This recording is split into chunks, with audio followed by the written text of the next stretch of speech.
Hello and welcome back to another edition of GNAT-TV's In-Depth series. I'm Andrew McKeever and today is Thursday, October 16th, and it is a great pleasure and honor to have in our virtual studio today Vermont's Attorney General, Charity Clark.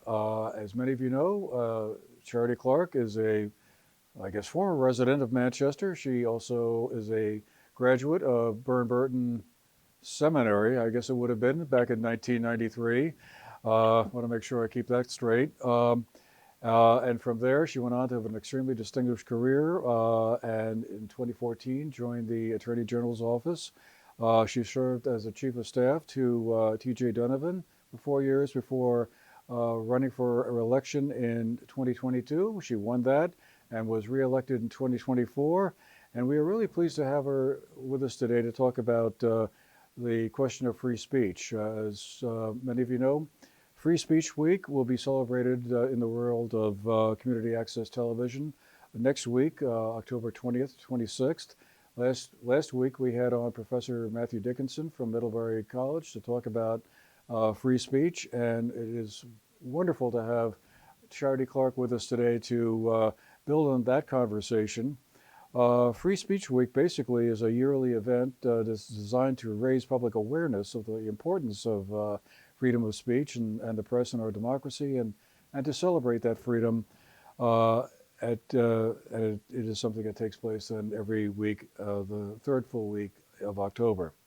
So Attorney General Clark, thank you once again for making the time for this conversation. It's always a pleasure to have you on one of our conversations for a wide variety of reasons, not the least of which you're one of the locals, but the conversations are always so fascinating for me anyway, when we meet up and talk. So I guess just to get us started here, how would you define free speech? I mean, it's kind of a nebulous concept in a lot of ways. It seems like, for one person, free speech is one thing. To another person, the same thing might be, something that, should be not really permissible. But as an attorney, as someone with a legal background, how do you define free speech? You're right. As an attorney, I kind of think of this as being in two buckets.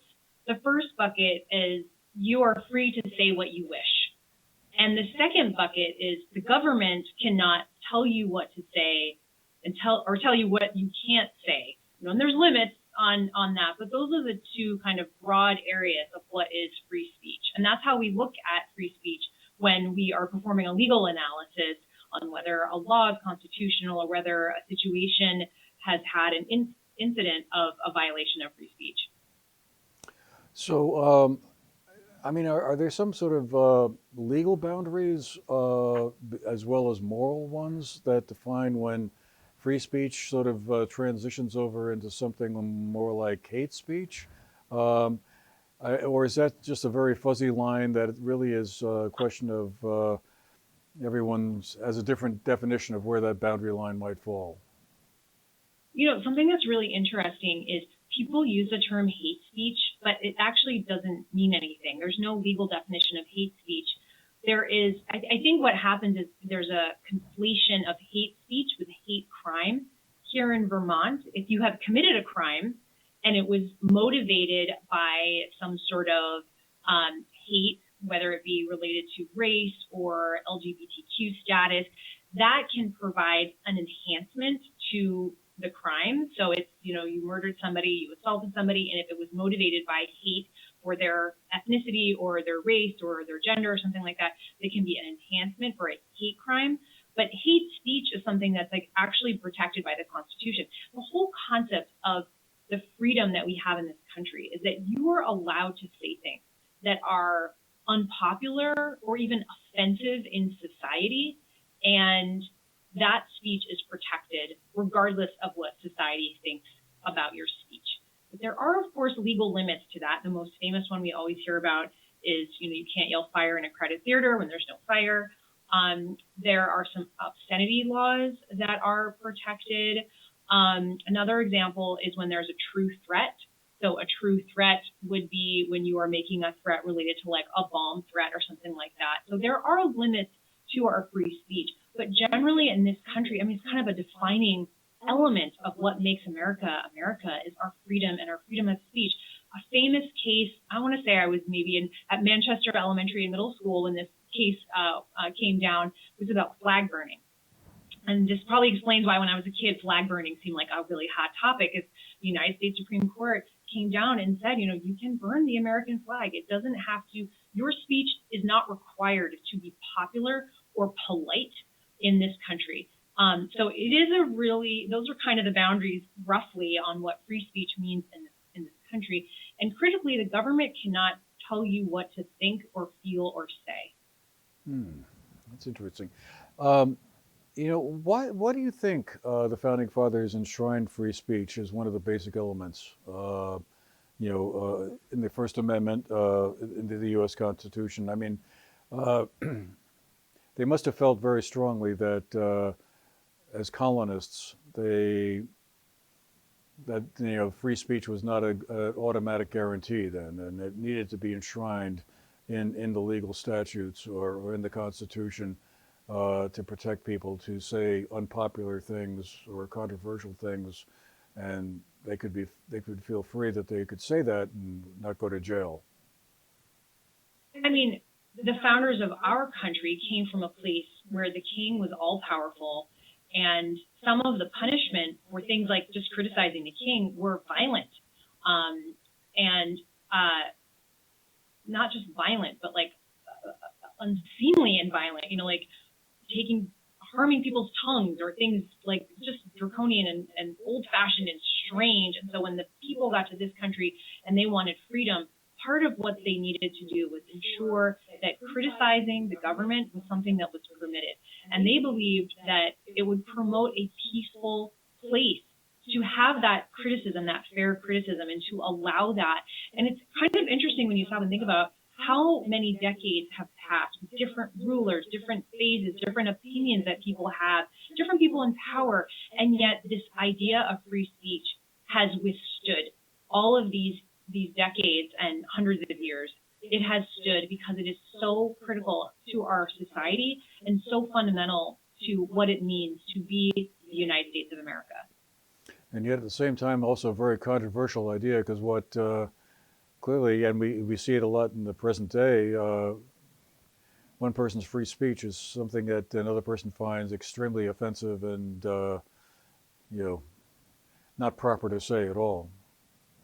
Yeah, I mean, one thing that's interesting is it's okay to say, wow, that was rude, that was hurtful, that was outside of the norm of etiquette. That's different than the government saying you can't say that, or you can't say that because the punishment is jail, or you're going to be prosecuted or something. That's other countries. Our country, we don't do that. We can say you're being rude, but we can't say you're not permitted to legally say that. There is a limit, I will say. I forgot to mention this when I was mentioning my limits of free speech. Libel and slander is a way that speech is limited. So you can't criticize people and say things about them that aren't true. That is a limit, and you can be held liable for that in a civil court.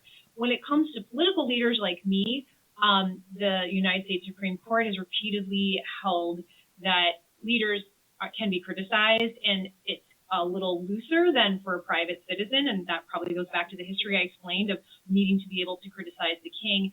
And I think that that's the way that it should be. We need to be able to criticize our leaders to make sure that everybody knows who's in charge in this country. It's the people, it's not the leaders, and also because it does promote this peaceful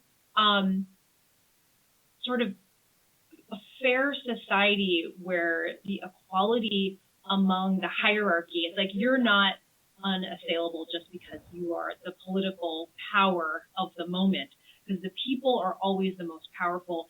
And leaders should be criticized because, frankly, that's how they know they're doing a bad job or a good job, and how to correct course. It makes for better government, in my opinion.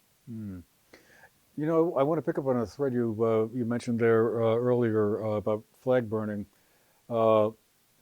Sometimes it seems like actions, like burning a flag, or maybe I don't know, painting graffiti on a wall somewhere is that a form of speech?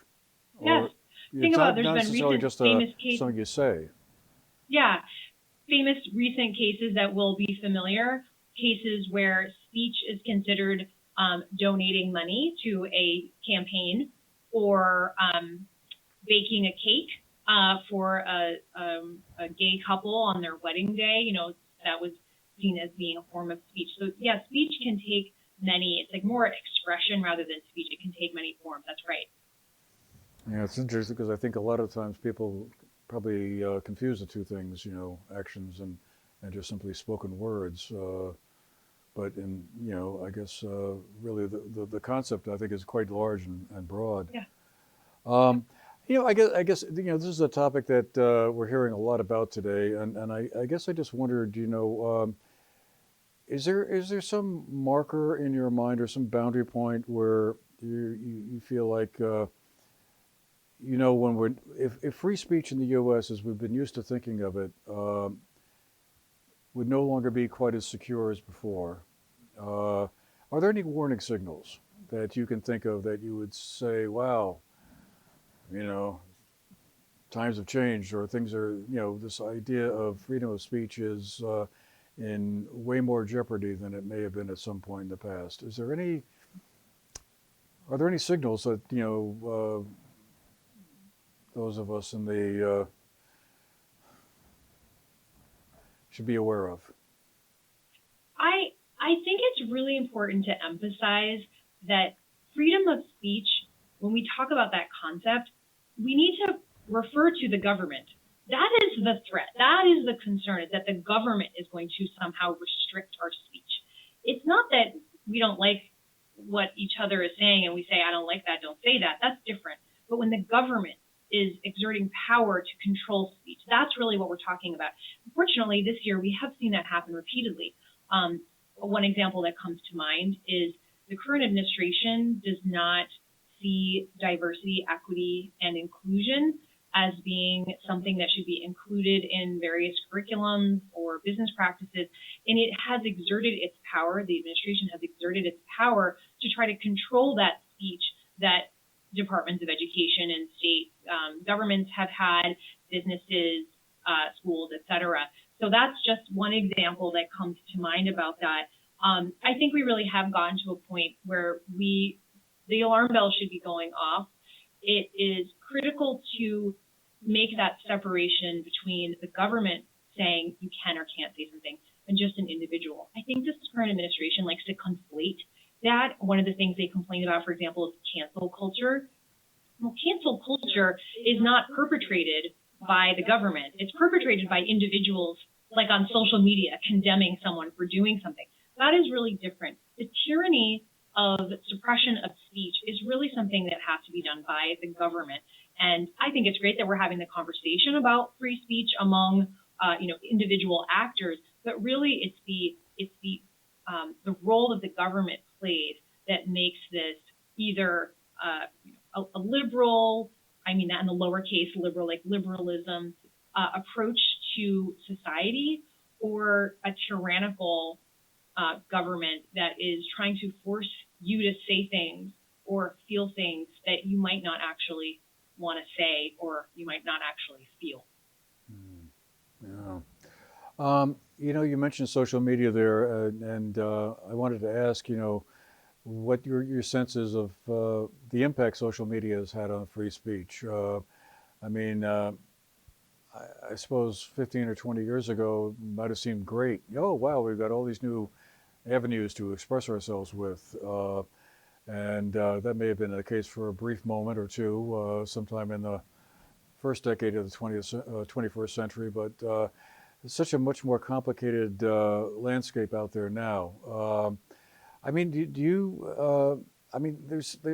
so much that goes out on social media now that it is, quite clearly inaccurate. It's really it's opinion. It's just somebody's idea of what they would like us to think or believe. Is there any way to kind of legally manage that, or is speech be free even if it's wildly inaccurate?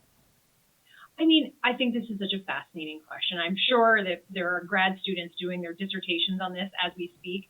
One of the things that I find to be particularly disturbing is, so you've described someone goes on Facebook and they say a bunch of opinions that sound like facts and are very confident, but actually are totally not true. But what if it's not a person? What if it's, for example, an AI bot or worker in a foreign country who is an enemy of the United States, and they are trying to shape the opinions of Americans? Frankly, that's why, essentially, I think that's why there has been so much tension with TikTok, and why we've had now 2 different presidents say to TikTok, and Congress say you need to change ownership of this company because we're concerned about this. It's the manipulation of the algorithm to misinform people and manipulate the American public, which can be very, very dangerous. So, a totally fascinating topic. And I agree with you that in the beginning, it probably sounded like such a good idea, like so free, but now we are having to work so hard to educate everybody on how to identify what's real, what's false, what's a good source. Kids are learning this, right? My kid is learning in school what's a good source and what is a source that you shouldn't rely on. When I was a kid, we were told like an encyclopedia might not be the most reliable, right? Because it's not the primary source. And I was having a conversation with my daughter, and I said, let's just go on Wikipedia. And she was nervous about Wikipedia. And I was thinking to myself, girl, there are so many other bigger problems in Wikipedia on the internet when it comes to truth telling. So yeah, fascinating topic. And I do think it has some interplay with free speech, but largely because it's a source of misinformation that can kind of change viewpoints in a way that can be dangerous and presents itself as a media that should be equal to journalism when it absolutely should not. Journalism is meant to be unbiased, and it's a critical part of democracy. And fact-based as well, hopefully, anyway. Yeah. You mentioned AI there, and I certainly thought, oh my gosh, that's going to be a whole nother testing ground for free speech. One could easily see the time coming when you're never going to really know if the provenance of something is based on something factual or the product of some bot that's churning out whatever it got told to do, or maybe it's telling itself to do at some point. Is that a topic of conversation amongst your peers and colleagues that it's hard to know what that might look like coming forward, but it's going to be a whole different landscape. One thing that I feel like I'm the mythical figure of Cassandra telling the future is I'm very concerned about the use of AI to affect scams, especially in the online marketplace. The online marketplace is how many of us are purchasing things all the time, especially in Vermont, where we might not be able to, have access to shops. Of course, Manchester has lots of great shops that you can buy from, but there's a lot of the state where people are buying things online. Imagine what it would be like if we got to a point where there was so much AI slop and scams that were, using celebrities' faces to try to trick you or what have you. They could be, finding your family members, right? And making deep fakes with their faces to try to convince you to send money someplace. My concern, first of all, I'm always concerned about people getting scammed, but my concern is that the distrust that would create in the hearts of consumers would have a destabilizing impact on the online marketplace. And the online marketplace is what pays for the internet. We don't pay for the internet. We pay for the internet with our, data, with our eyeballs, with the advertisements, right? And so if we're not buying things online because we're afraid, and it's like, forget it, I'm just going to get through it's like 1985 again. I'm going to buy through a catalog, or I'm going to go to the store. I think that AI just has like tremendously harmful implications for the online marketplace and therefore for the internet. That is a huge concern that I feel like not enough people are talking about. In fact, no one's talking about it but me, so I'm going to keep talking about it. Thanks for asking me about it. Yeah, well, the more I read about it, the more I go, oh my God, this is going to. Yeah. We thought things were kind of out of control now, but this is going to be a whole new thing. Anyway, just to wrap things up, it's also, I just wanted to kind of make sure everyone who might be watching knows that you'll be coming down here next week on October 27th, coming to Manchester and also Arlington. I guess the Arlington Common is where you'll be meeting, speaking down there in the Park House in Manchester at the Rec Park. I wondered if you could tell us a little bit about what some of the topics are that you might be talking about, or what the purpose of the visit is. Well, I am so excited to be coming home. I can't wait to swing by the Northshire bookstore, another of my favorite places. Got to squeeze that in between stops. But so since April, I have been going to communities to have town hall forums, basically to speak to people in communities. I've been invited by legislators, by groups of various kinds, and it has been really helpful for people who are interested in the work that we're doing, basically standing up for the Constitution and the law when the Trump administration is violating the Constitution and the law. And I have just found this to be incredibly helpful for me to get sort of feedback and listen to people. But I also have heard a lot of feedback from the people who participate that it feels very reassuring to kind of have the information that I have to share and hear about our lawsuits. We just filed our 31st lawsuit today against the Trump administration for violating federal law and the Constitution, and in one case, breach of contract. This lawsuit today related to Solar for All, which is a tremendous program valuing $7 billion nationally that actually Senator Sanders is responsible for putting into place in 2022. Vermont received $62 million.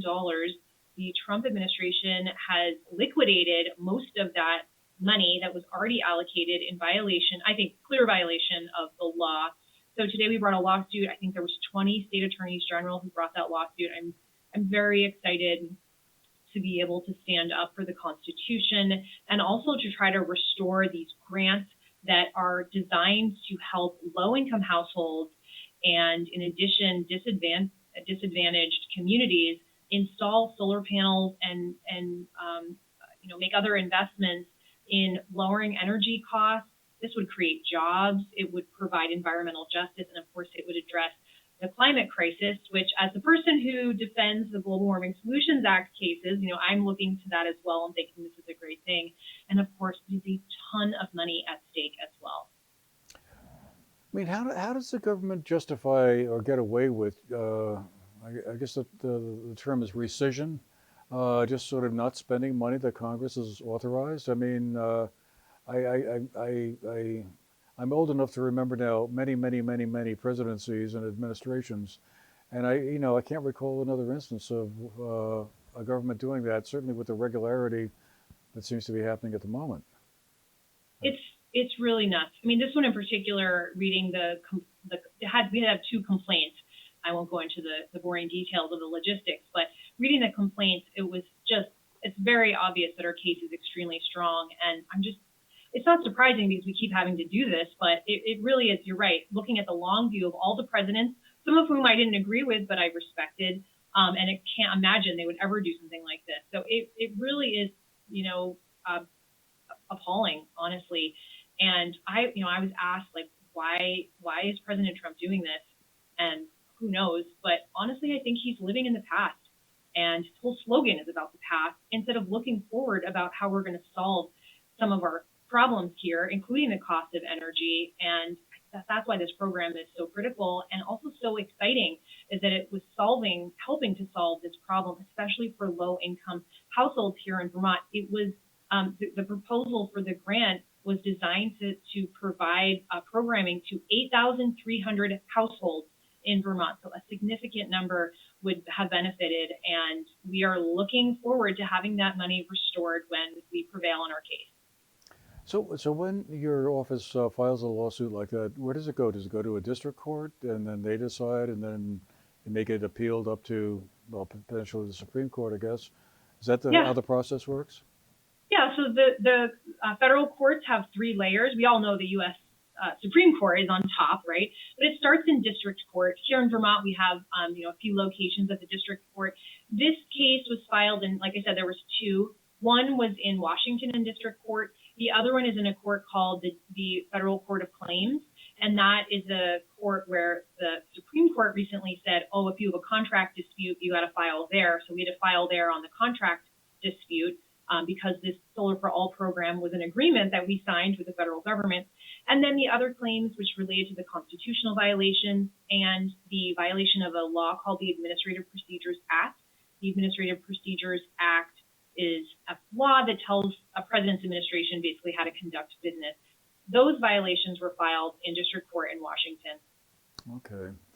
Well, we'll have to leave it there for today, Attorney General Clark. I really appreciate, again, you making the time for a conversation with us, and we'll very much look forward to seeing you back here in the home territory next week on October 27th, and hope a lot of people will make the time to show up to hear what you have to say. I'm sure that'll be fascinating, and then that'll be more fun than talking over Zoom anyway. Oh, I'm sorry I couldn't be there in person. I lament. This is my first time not being in person, so thanks for having me on Zoom, and hopefully we'll see you in person soon in the future. All right, excellent. Thank you very much, Attorney General Clark. Really appreciate it. And thanks to all of you who've been with us today. Hope you found the show interesting, and we'll see you again the next time. Meanwhile, take care.